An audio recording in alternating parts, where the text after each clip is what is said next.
Welcome to the introductory lecture of machine learning. Today we will explore the basics of machine learning, its types, and the steps involved in machine learning projects.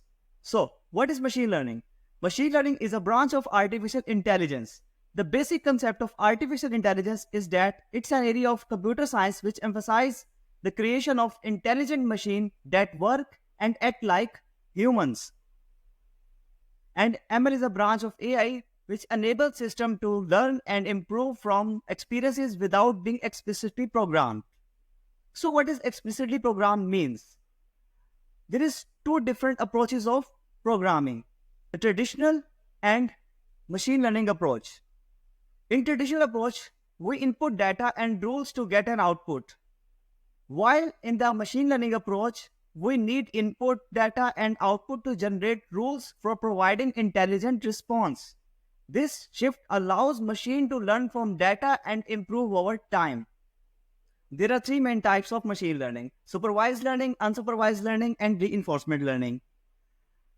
For now, I will just give you the brief introduction about these terms.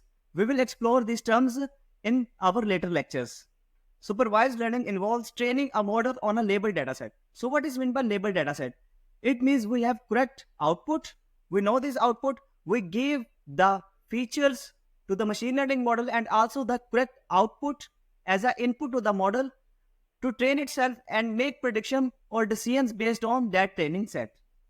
In unsupervised learning, there is no labeled data. So for these type of models, they must have to extract the pattern, structure, and the relationship between the data.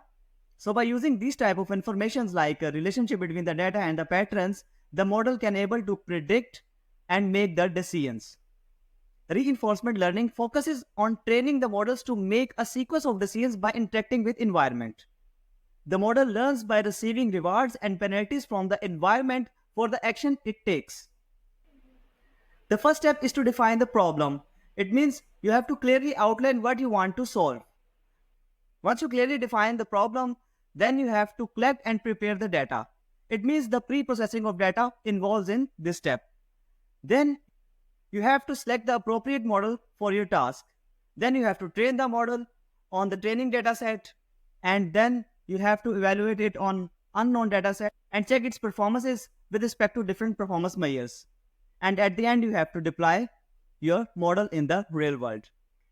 Thank you for your attention, and I hope this lecture provides a foundational understanding of machine learning and spark your interest in this field. See you in the next lecture.